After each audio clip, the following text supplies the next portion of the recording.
folks, and welcome to a reading wrap-up. I have checked this morning, and it looks like it's been, according to YouTube, 4 months since I posted my first wrap-up of 2023. I was like, oh shit, time to do another one. I think I even said in that wrap-up I might do this every 3 months. I didn't in the end. Well, I'm 1 month late. No, actually. Yeah, I'm 1 month late. If I did this in June, it would be almost every 3 months. Anyway, the pile was getting quite high, so I might as well film this already. Plus, there's books here I want to donate to the library, so might as well get to it. Alright, so let's start. It's quite a few books. Hopefully this doesn't take too long. Okay, so we'll start. These are out of order. At least I think somewhat. Oh shit, that's actually. I just realized that's actually not a book. I need to remove that. Okay. Yeah, there's a manga there in the pile. Okay, so first we have an R.L. Stine book here. Fright Night. This is book number 15 in the Ghosts of Fear Street series. This one I got from Leor. It was, sitting there on the shelf. I might as well read it because they're usually very short. And this one is even shorter than usual. As normal, at least the Goosebumps normally like 100-something pages. This was 100, maybe. Yeah, this was shorter than usual, basically, by like maybe 20-something pages. But yeah, it was nice. It wasn't bad. I liked it, but I'm not gonna keep it. I read it once. I don't feel the need to again. So there was that one. Next, this is the one I finished before this one. It's the Borrowed by Chen Ho Kai. It's a standalone book about a detective and some cases in Hong Kong. It goes between the years 2013 to 1967, I think, if I'm not wrong. I have the Hebrew translation. This is originally in Japanese. In Chinese. It's originally in Chinese. I love this book. It was awesome. I love the stories in it. I'm gonna buy the English translation in the future and read that. I'm gonna donate this to the library. This is actually translated from the English translation, not from Japanese. But yeah, this was great. If you like mystery and books that are kind of like Sherlock Holmes, I recommend. I loved it. This cover's not bad either. I will say, not really they're quite terrible what they give to translated books, but that's pretty decent. I do love the English one. I saw a lot better. Alright, yeah, that one's going to the library as well. Okay. Next we have The Invisible Life of Addie LaRue by V. Schwab. If you watched my July reading vlog, you know how much I suffered reading this one. It was a chore to get through, but I did finish it because, like I said, I prefer to finish books I started, even if I don't like them that much. There have been not really a lot of cases. I can't remember how many, but definitely less than 5 where I was like, fuck it. And I just DNF'd. I normally don't do that. Yeah, I went through this one. It was just really long.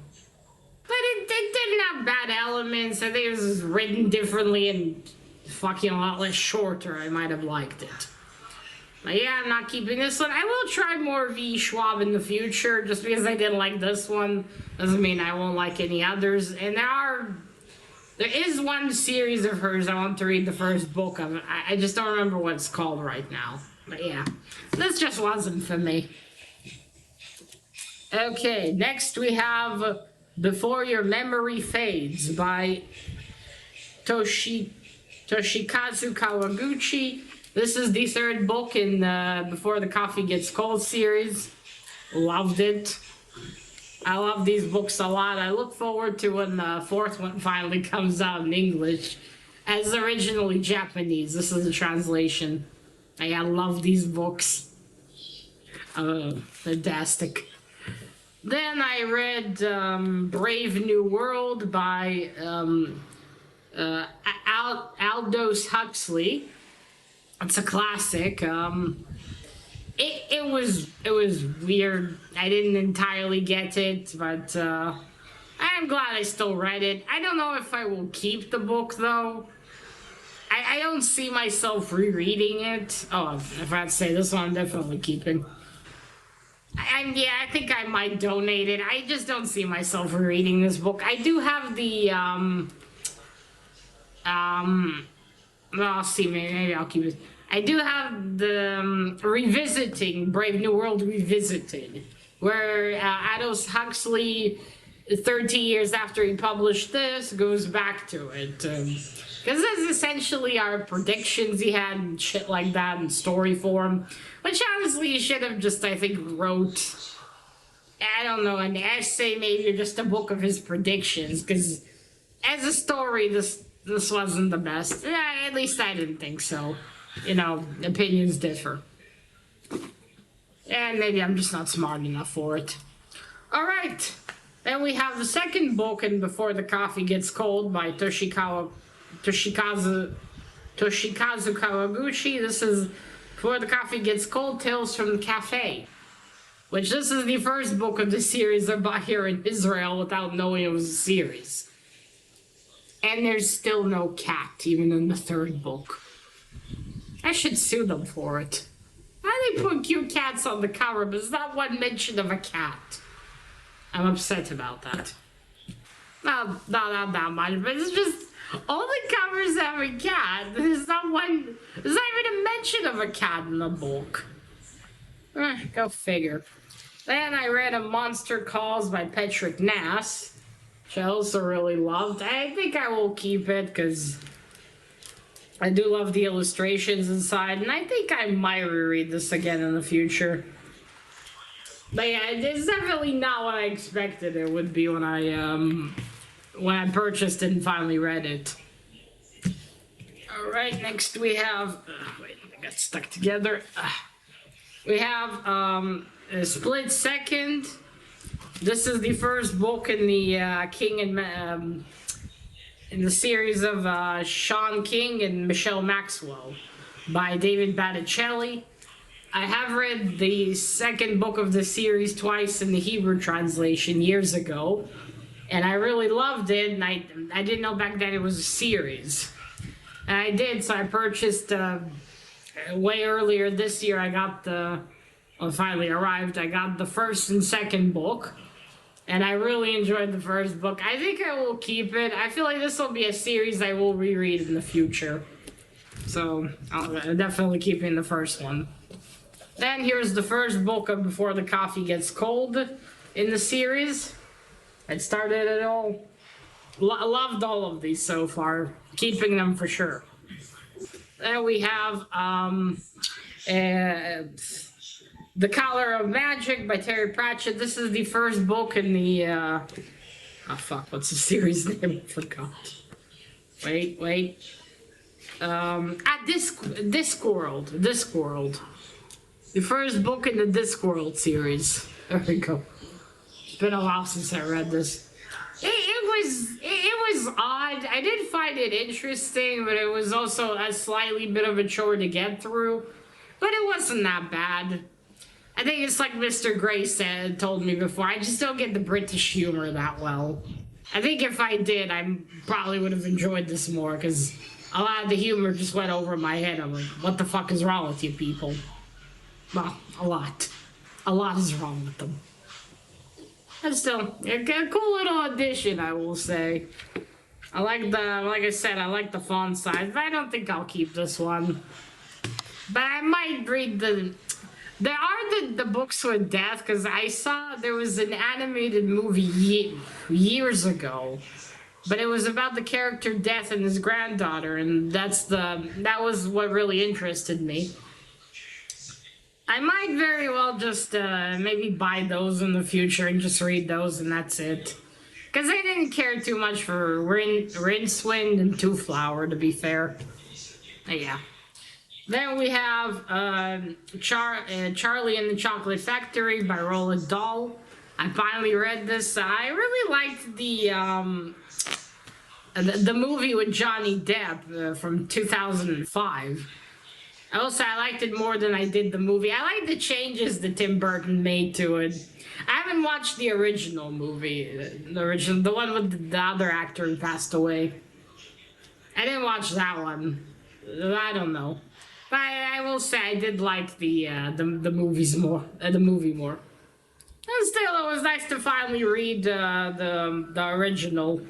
There is a second one to this. Apparently, it's a duology where it's Charlie and Willy Wonka. They go on an adventure in the, that the elevator, that glass elevator that you see in the movie. I think I will not be chasing that one down. Thank you. Combining a Chocolate Factory with the little, I forgot their names. What are the little creatures that help him? I forgot their names. The name of them, the something. Anyway, yeah, I don't want to read that combined with aliens. No, thank you. But I think I will keep this book for the kids.